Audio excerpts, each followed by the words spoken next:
Hello everyone and welcome to the Governance Evaluator webinar. My name is Laura and I'll be your moderator for today's session.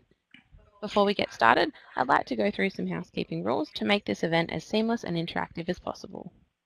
Firstly, if you wish to ask the presenter a question throughout the webinar, please use the text chat facility which is located in the bottom left corner of your screen.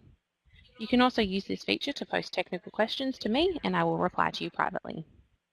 And if you experience any difficulties hearing the sound throughout today's event, please feel free to listen via the telephone by dialing the number in the text chat facility and then entering the passcode provided. Let's get started. I would like to welcome our facilitator, Fi Mercer, to begin. Thank you. Welcome everybody to the Governance Evaluator Remuneration Engagement and Culture webinar. We're absolutely delighted to have our guest speaker as Joel Rethore, who's the Principal of Reward Advisory at Aon. We've had a lot of discussion about this question, remuneration, and I think it's a really timely one to start our year with. We're noticing that remuneration, particularly the board's involvement in remuneration and maybe setting a strategy around remuneration, has a direct impact on our staff's engagement and culture. And I'm really looking forward to Joel talking about that today. I want to welcome people from all around Australia. They've got a really good attendance today. And I'd also like to say thank you so much because quite a few people have already written questions and those questions have been taken on board, and actually Joel has made sure that he's covered quite a lot of those in our presentation today. But I want to invite you to put questions in as well as we're chatting, and I'll make sure we take some time to stop and ask Joel those. We're also making a commitment today to send back answers to everybody who's asked questions, and we do have your email addresses to do that. So without any further ado, I'd really like to welcome Joel, and I'm really looking forward to his presentation today. Thank you, Joel. Well, thank you very much, Fiona. It's a great pleasure to be here with all of you today. Thank you for attending our webinar. Today we are going to talk about remuneration, and the approach that we will take is looking at remuneration as both a contract but also as part of a deal. And as we go through our discussion today, and I hope that we'll have many questions, you will find out that there's probably more to say about remuneration as part of a deal than there is to say about remuneration as part of a contract. So today's topic is remuneration, engagement and culture. First of all, we would like to understand and learn from best employers what they manage to do with their people and how well they can engage with their employees. What we know about best employers is that these organizations have an engagement score which is in excess of 65%. And what it means for them as a business, whether they are listed organizations or not-for-profit organizations like all of you, these organizations manage to achieve a total shareholder return that is 22% higher than the average, meaning that there's good value for the shareholders to invest in ensuring that engagement is a key focus within their organization. Engaged people are people who say that they are happy and willing to work within their organization. They really want to stay in their organization, and they deliver every day their best effort to drive performance. What do best employers do very well? Well, first of all, as we just mentioned, they do very well on engaging with their people, and they create the structure to create that bond with their people. It's more than just a contract again. They really work around creating that platform to generate the right culture and the right deal. The next 3 points, you will see that they have a direct impact on how you approach your remuneration strategy. The first one is about leaders being able to talk about remuneration in a meaningful way, in a way that will make sense to their people. Top 3 point, performance culture.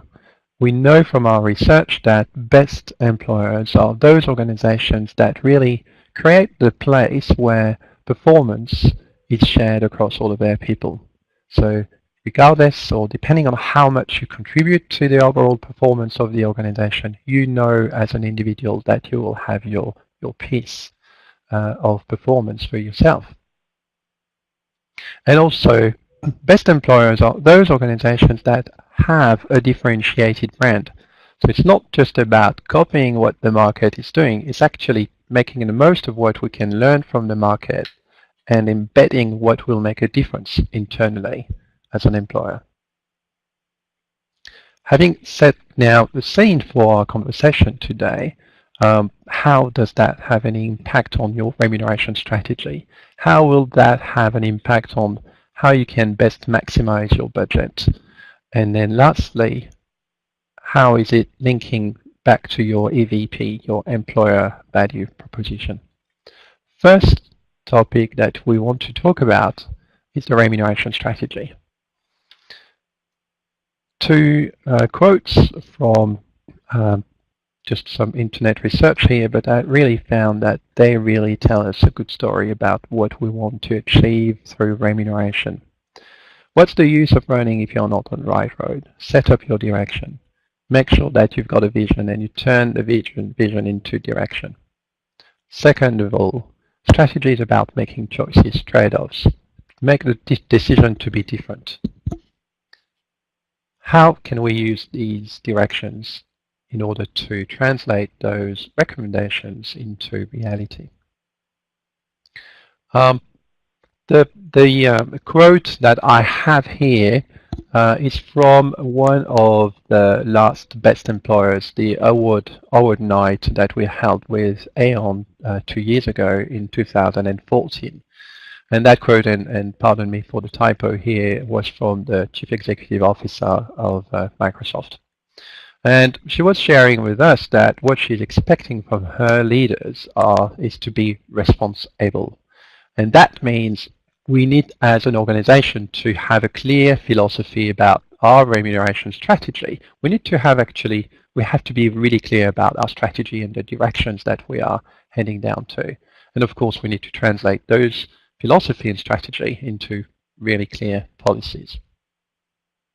Some insight here, which I hope you will find interesting.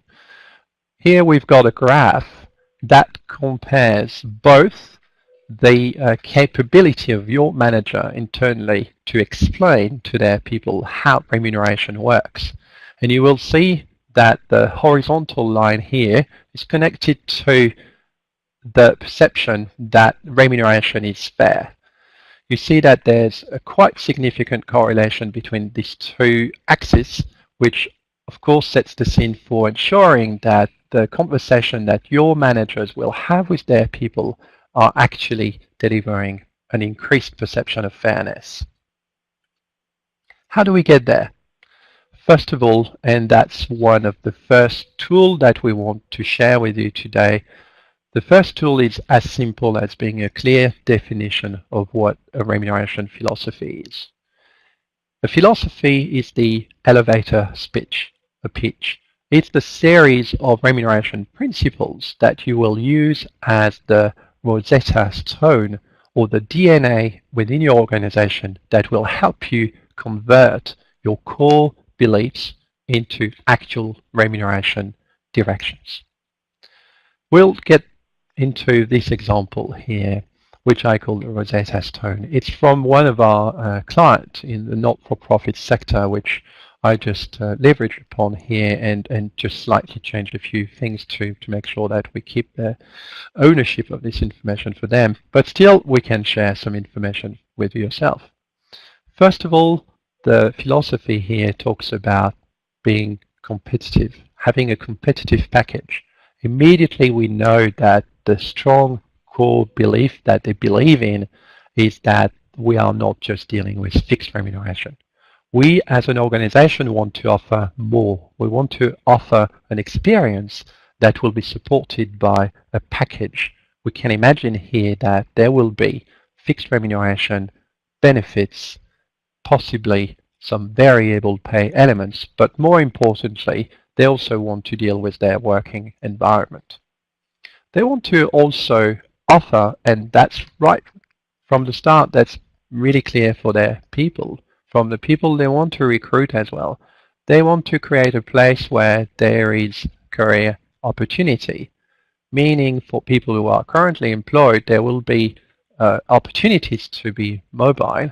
But for people who are joining the organization, there's also a great opportunity to learn and develop yourself and set up your clear path to success. Sense of purpose. That might sound a bit broad and maybe wishful, but it's actually extremely powerful.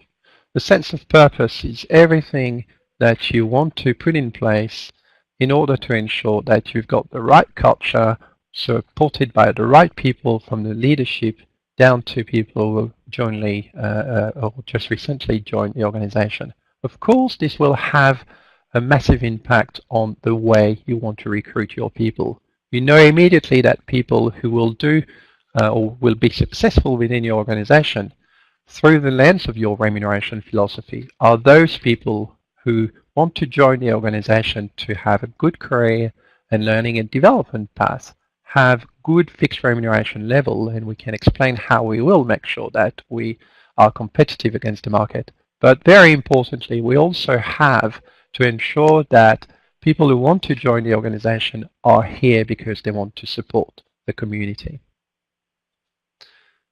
Flexible and dynamic. That tells us a story around pay for performance, and we'll get to more detailed information about how we can translate that direction into actual decisions. And that's where we talk about remuneration strategy. Again here, strategy, the tool that we are giving to you today, is as simple as being a very clear definition as to what is the purpose of a remuneration strategy. A strategy is the mechanism to turn a philosophy into practical reality before you get the support of your tools and your programs in place through your policies. Another tool here for you to use and discuss internally with your operational leaders and with the HR directors, why not, if you want to make sure that there is actually clarity around, first of all, external competitiveness, internal equity, and so on. But I think we had, prior to the webinar, we had a question around external competitiveness, so we'll hand over to Fi if she would like to ask a question. Thank you. Thank you, Joel. Look, I've been asked by quite a few chairs, is it true the board sees themselves as only employing the CEO? Is it important that the board actually cares about the remuneration packages of not just the CEO, but the top executives and the rest of the staff? I actually have had that question quite a few times. Well, thank you, Fi. I think it's a fundamental question. It's actually excellent, and thank you for all of you asked the question. I will simply share a story from one of the major banks in Australia. I know they are not within your sector, but clearly these organizations can really tell us good direction as to what good governance is in Australia. The chairman was just sharing with us that he really views his role as being in charge of ensuring that right from the top down to, as I said, new recruits within the organization, that whatever we do from the top can be cascaded down through the organization in a meaningful way. Yeah. The decisions that you make and the good governance that you are supporting as non-executive directors will set the tone for whatever you do with it within your organization. It sets the tone, it gives a shade or a taste of the culture that you want to generate, and of course, who is best positioned than the leaders to ensure that they get the tone, they get the culture, and they just embody in their day-to-day experiences with their people, they really embody that culture. Yeah. The question would be, Fi, what's the linkage between a culture and the tone that you want to set and remuneration? Yeah. Well, first of all, remuneration, as I said, okay, there's a contract element to it, but there's a deal. Remuneration is a way, it's almost a vehicle to communicate to your employees through your leaders what is right to what is wrong. Is it right to pay at the market? Is it okay to pay above the market? Is it okay to pay below the market? And by the way, what is our market? Where do we lose our people to? Where are we likely to recruit our people from? Who are our labor competitors? By just asking the question, by making sure, ensuring that your people, your leaders have raised the question and have come up with the decision that makes sense for them and for your shareholders, for the community, it will also actually have a lot of sense for your people internally. Now, I really like that. So it's the board, it is their responsibility to ask the question, and it's also their responsibility to know that there is some statement, i.e. through the strategy for remuneration, that clearly articulates what is the way we do things around here. That's lovely. Thank you. Absolutely. That's very Thanks. helpful. Moving on to that step, we can build on now that we've looked at external market competitiveness, which, as I said, is just a case of knowing who your competitors are, like the competitors who compete against the most valued asset in your organization, i.e. your people. Who are they? How do we want to position ourselves against or with them? And then once you have clear directions, and of course you've equipped yourselves with good facts from survey providers, for instance, or having an understanding through the headhunters in your organization, then you can add to the mix your internal equity. Internal equity is about understanding where you want to go and where you currently are. So you've got the best of the external market pressure, but also the internal relativity. Every time I work with not-for-profit organizations, and we've worked more and more with very large and also small organizations, what is really important for them is to understand how are we ensuring that we will treat our people well. And treating our people well is about understanding what is right for our CEO, but also for a receptionist, for instance. What is the right level of remuneration against the market, and how far do I want to be sitting against other people within my organization? That, if not answered, will generate a lot of noise potentially, and of course will not be a good platform for supporting great culture within your organization. Performance orientation. What is the definition of performance? What is it we want to achieve as an organization, and how are our people supporting the achievement of our overall performance? And then, how are we sharing the value that we are generating for the community, for people who are just giving us their money through fundraising? How can we get back to them and tell them exactly what is the right way to share performance with our people in order to generate an organization that will generate more performance for the community? The other topic is affordability. Interesting. We had a question around budget setting. Fiona, maybe you would like to maybe share this question with the audience today. I think someone asked a question around, I do not have the budget to ensure that I'm paying competitively against the market. Am I right, Fiona? Yes.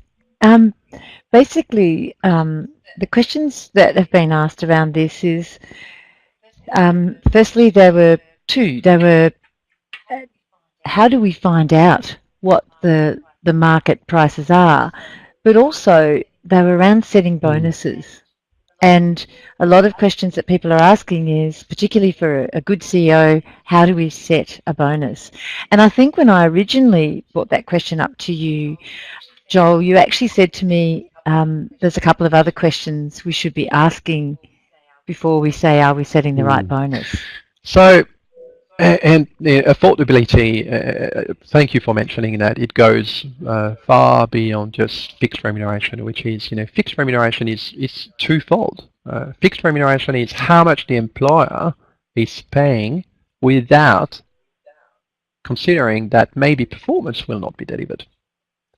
And affordability is also, so the second fault to the story is, what is the portion of performance that as an employer I'm happy to pay immediately and take the risk on me, so it's at no risk for the employees. So that's what we are talking about here, is fixed remuneration. And what's the portion we want to put at risk so that when performance is actually achieved, we can share more, because the cost of risk is actually shared between the employer and the employee.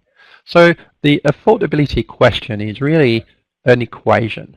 What is the budget I can afford? What is the portion of that budget that will be funded through expected performance? And what is that portion of expected performance that I'm happy to share to retain my people, keep them motivated, and motivate retaining and recruiting new people? I would probably skip the last 3 points. They are equally very important, but I think I'm just conscious of time, and we've got a lot of ground to cover here. If you are all comfortable with that, and I think we'll have a lot of good opportunities to liaise with you again and answer all of your questions if required.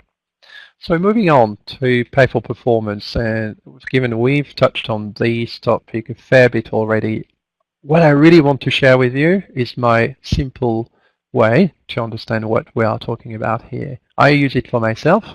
I'm hoping that it will work as well for yourselves.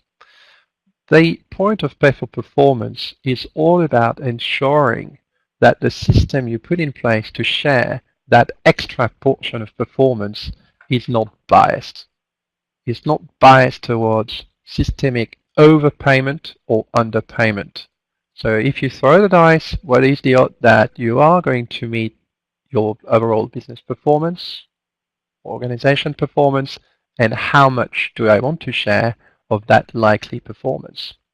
I've put for you a nice summary here that you can take away for you and debate internally within your organization and with your leaders and HR people whether or not they feel that the sum of the parts of the performance, whether it be paid through fixed remuneration or through bonus, whether the sum of these parts, when weighted with their probability of occurrence, will over time generate a payment that's somewhere in the vicinity of what is your target payment. Now, we've set the scene. We know where we go. We want to maximize as much as we can our budget spend. What best employers are really good at doing here is understanding their people. And we want to share an example with you today. And we also want to confirm that, of course, it's not all about the money. A sense of purpose, we mentioned that several times, good fixed remuneration structure, defensible decisions, and people management who can talk about remuneration and explain the why that go with the how much. It's not all about the money. The horizontal axis you have here shows that the engagement score of those organizations that we analyzed through our Aon databases. So when I mention databases, well, I'm talking about analyzing engagement scores from our best employers, and we also looked at the level of remuneration of these same organizations. What you see here is that there's a beautiful cloud, meaning that there's almost no correlation between how much you pay and how well you engage your people. It's not all about the money. Now, Fiona, I think you had a question.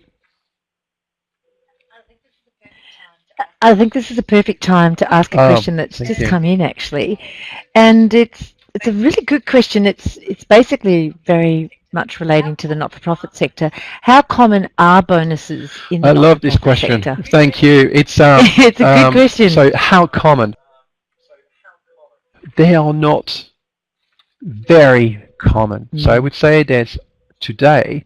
I did. So I recently worked with some of the, so probably two of the largest not-for-profit organizations in Australia. And they asked me the very same question. If you had asked me the question 5 years ago, I would probably have told you 1 or 2%. But now we know that there's almost 10% of organizations, not-for-profit organizations, considering a way, shape, or form, something that looks like performance-based pay.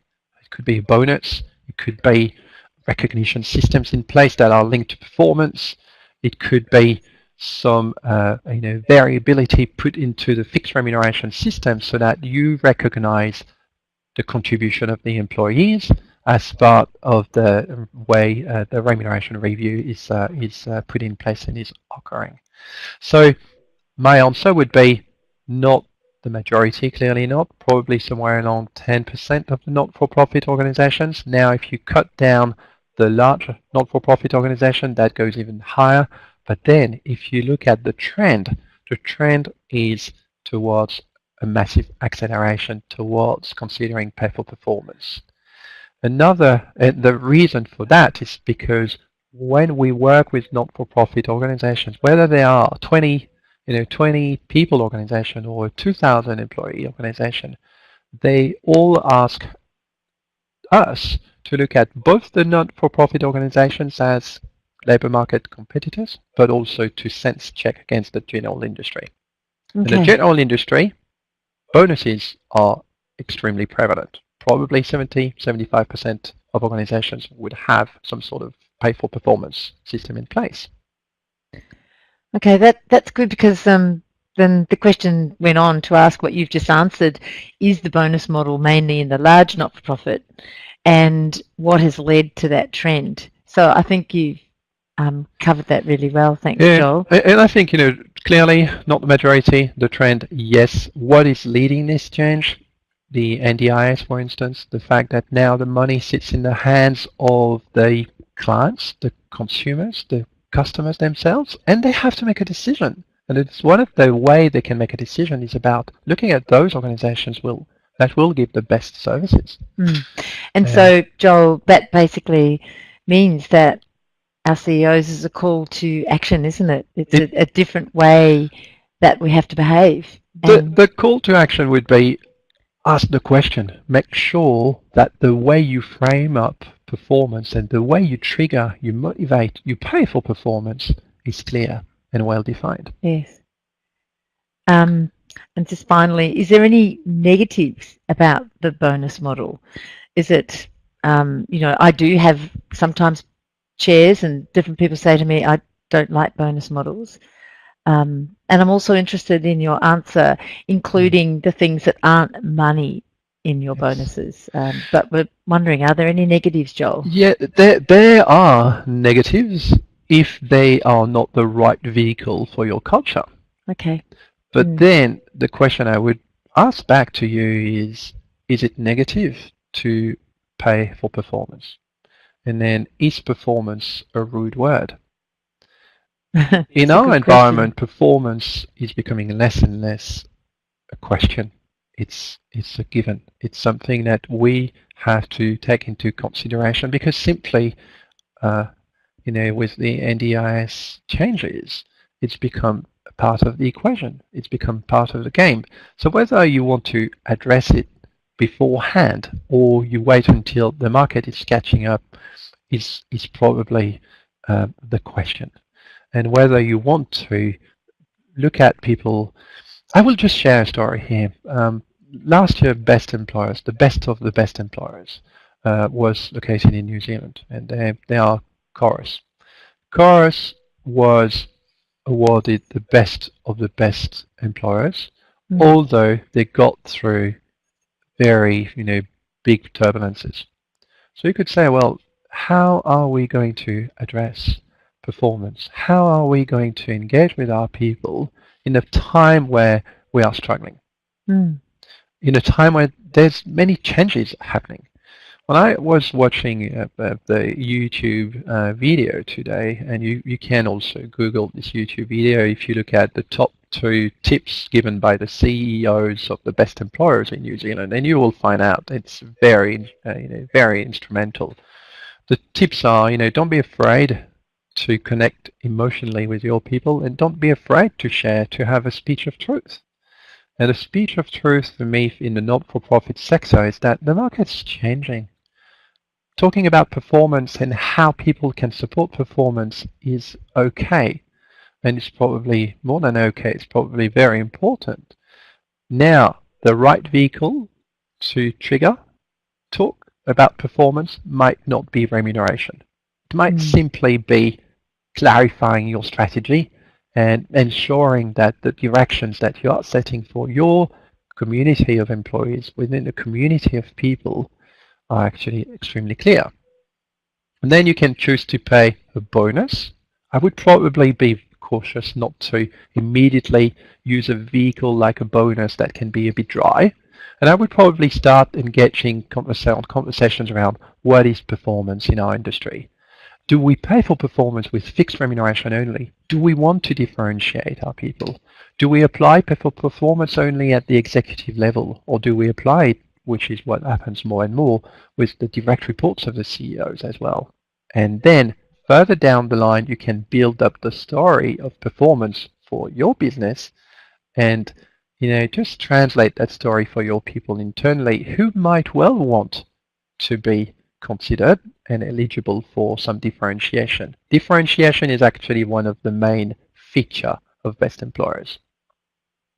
Good. That's fantastic. Thank you.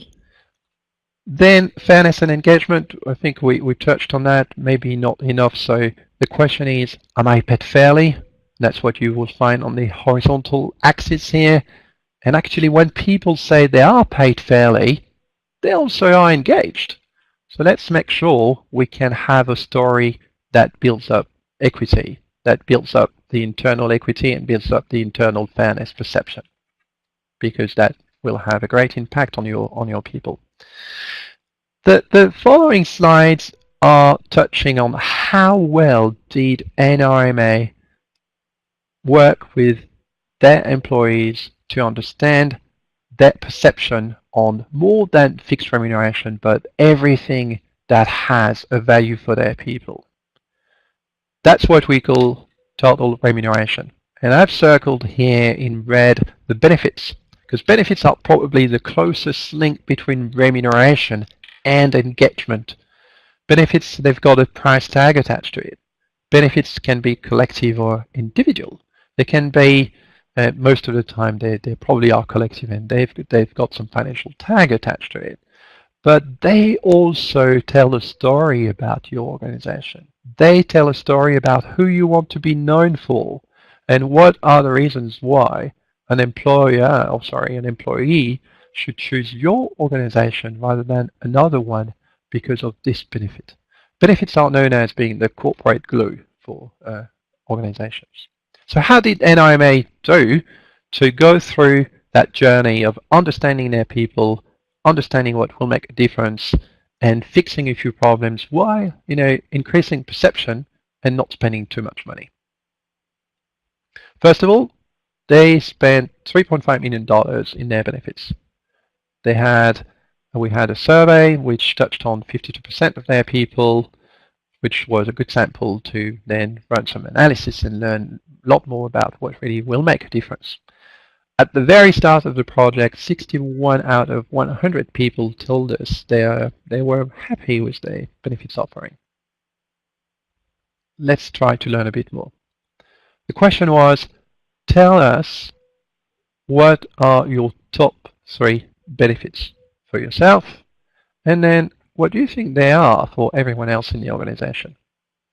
Interestingly enough here, the top 3 benefits are those which are directly telling a story about the company itself. Honorary roadside assistant membership. How can you make the most of what we sell in our organization? Not for yourself only, but share it with your family. So give me a benefit that tells a story about myself, about my company, and that I can be proud of when I share it within my own family. NRMA insurance. Give me a discount. That's good value for money. That was the second top benefit. And then the last one of the top 3 benefits was flexible working arrangements.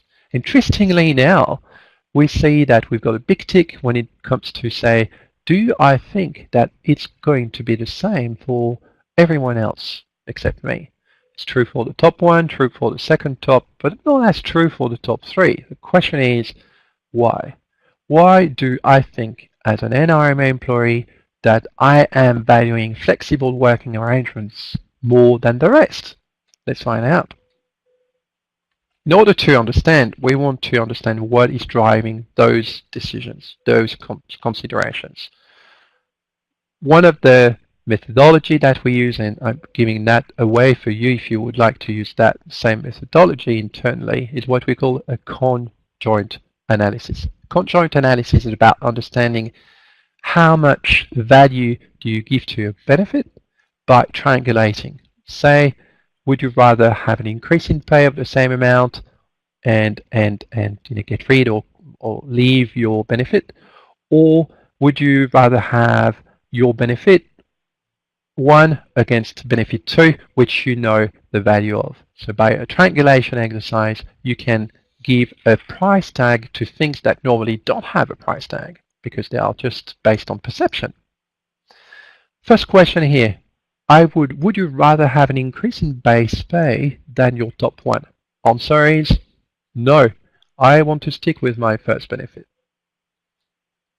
Consequence of that, you as an employer know that the amount of money you invest is less than the dollar value of the perception of your employee. Second top benefit, do you want to trade off? Yes, no. That's on par. So you're not losing money.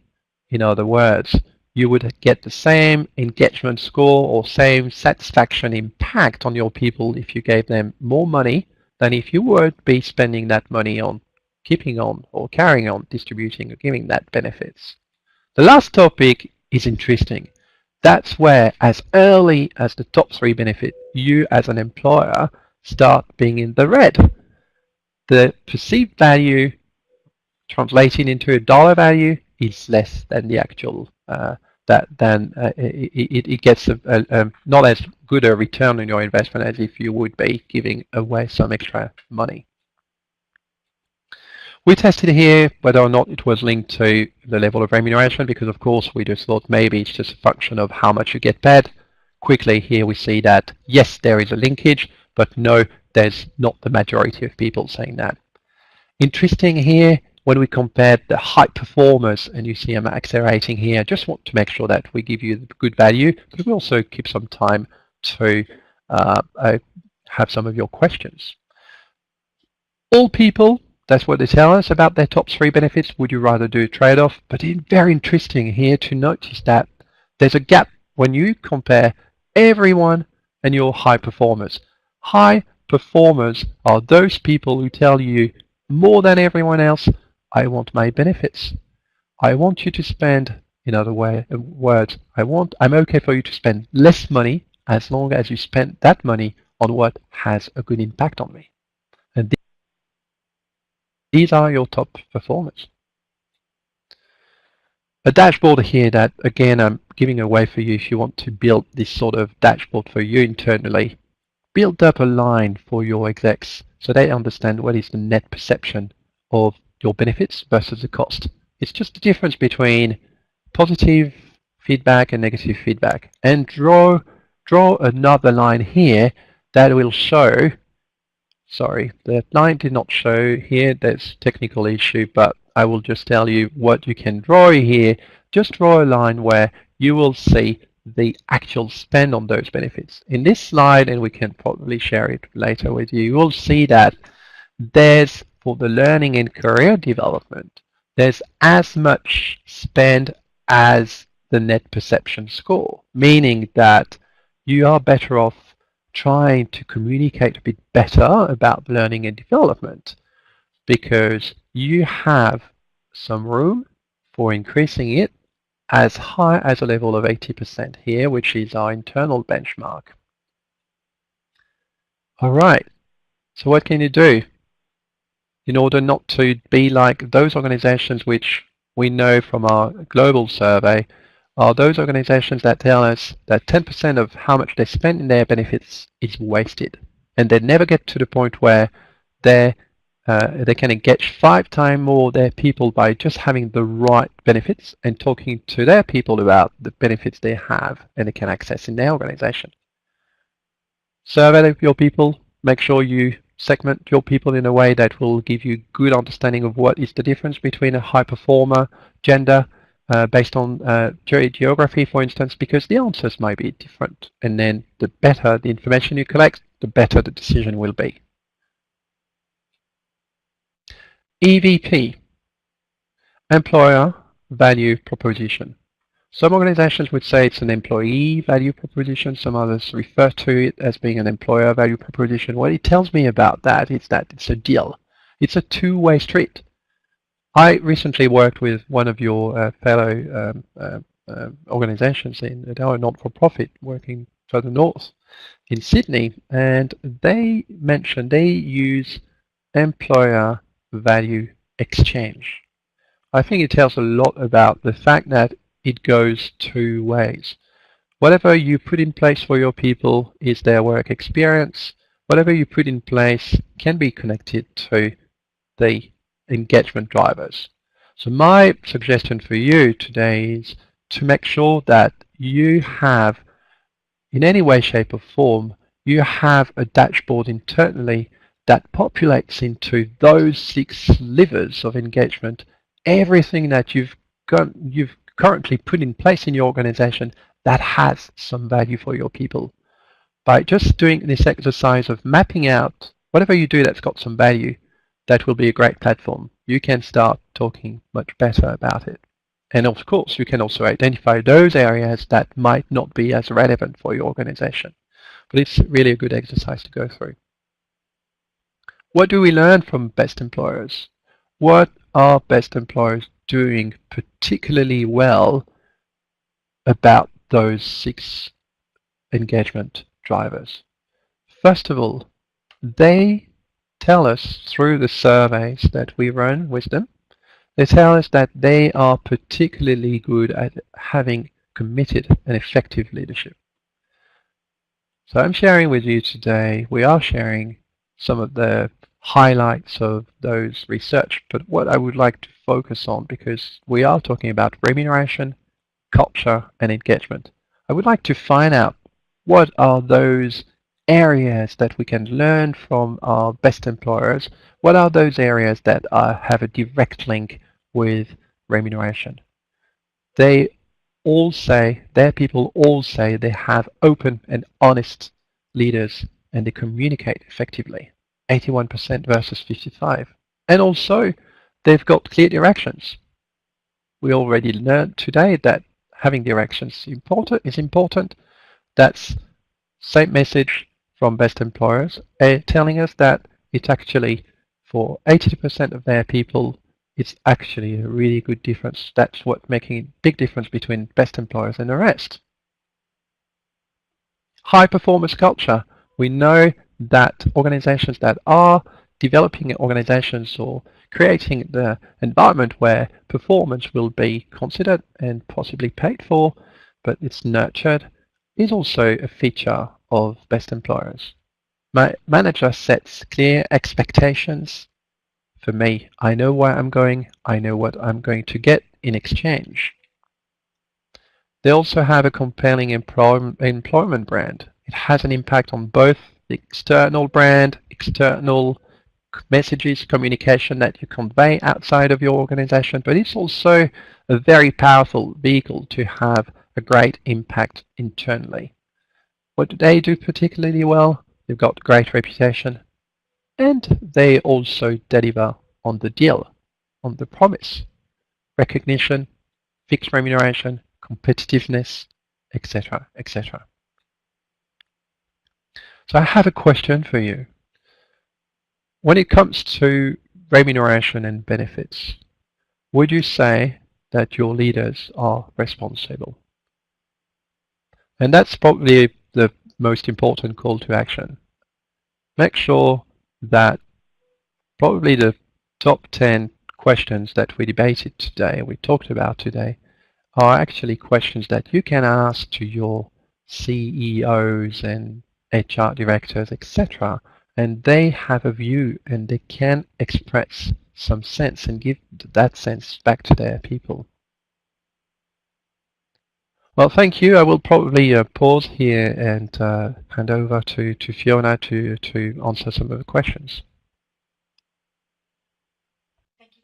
Thank you, Joel. That is terrific. I mean, we really have covered some terrific insights today, and I know that the notion of a remuneration strategy sitting with the boards as their responsibility is in some areas quite a new thing to discuss.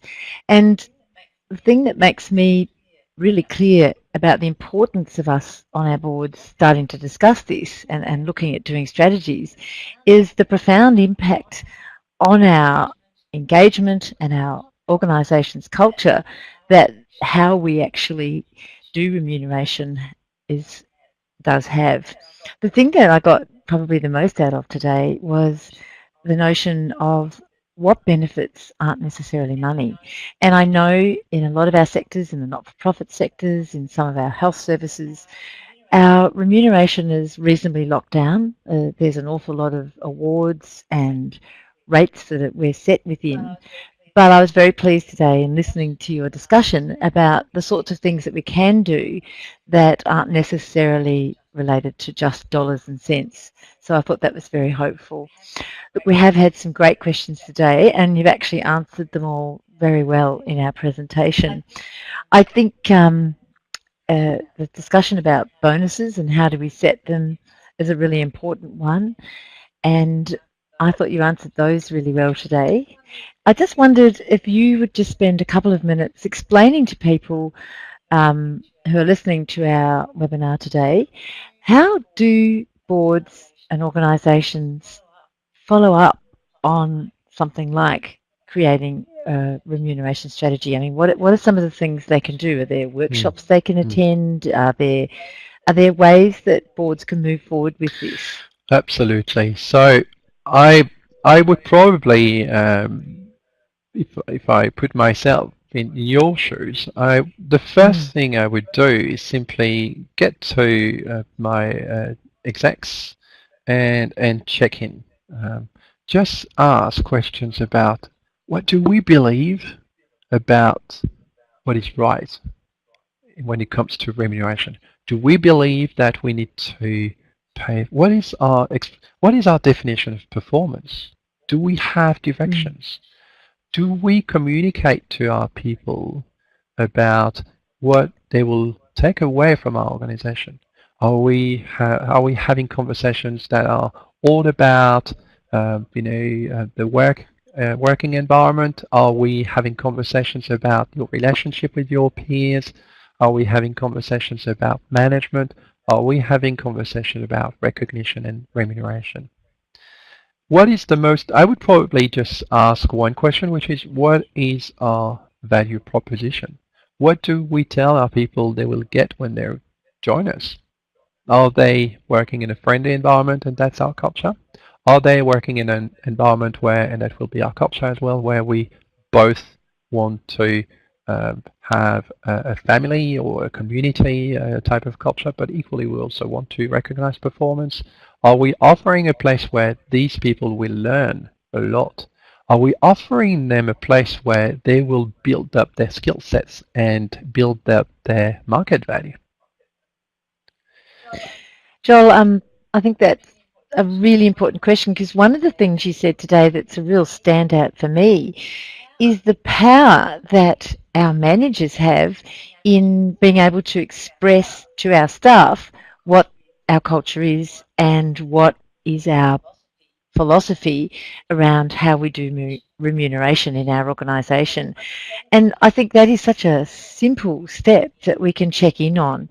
And I love the notion of listening to you today and thinking, actually, understanding remuneration, understanding what our executives are paid, understanding what our staff is paid is one thing, but actually what stops a lot of boards from asking those questions is they feel they're getting their fingers involved, and boards should definitely not get their fingers involved and not take over the jobs that we've set our CEOs to do.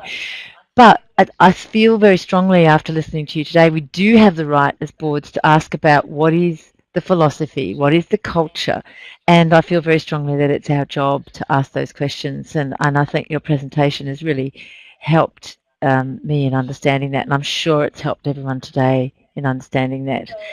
So I'd just like to ask you to finish up by saying if people do want to follow up with you, Joel, or your department, how do they do that after today? Well, we will share some information after the webinar today, and we will simply give contact details. So there's you will be able to connect with myself or with my colleague Jean Hanna, who is specifically involved in your sector.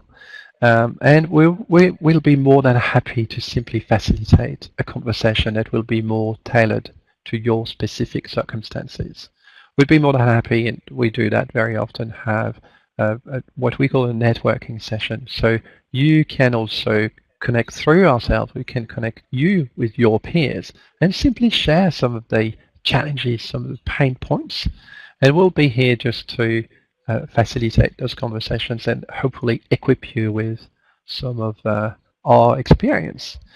Maybe one reaction I have, you just said, Fiona, that you have the right to ask questions about remuneration. I would say it's your duty. Yes, that's true. It's your duty as the gatekeeper of good governance to make sure that you have a message. Remuneration is a vehicle that is very powerful to support very strong messages to your people. What is our message? Just check in. Terrific. And I think we might put that slide up now, Joel, just so everybody Absolutely. can see that. And I'm thrilled that you're available for people to email you and ask questions and follow on this conversation. So on that note, I just want to thank you so much, Joel. That has been a really terrific talk today, and sharing with us all of your research and surveys has been absolutely terrific. Now, also these slides are going to be available. All of you who are on the platform, who are registrants of the Governance Evaluator platform, will be actually able to see this webinar today as a video, and it will go up into the Governance TV. Those of you who are not registrants, will be, if you email Joel, he'll make sure that he can follow up with you with some information from today's presentation. So thank you again, Joel, and thank you so much, everybody, for attending our webinar today. It's been really, really good information, and I really look forward to hearing that a few of you have actually got in touch with Joel and continued this conversation with him. Thank you very much. Thank you, Pleasure. Fiona.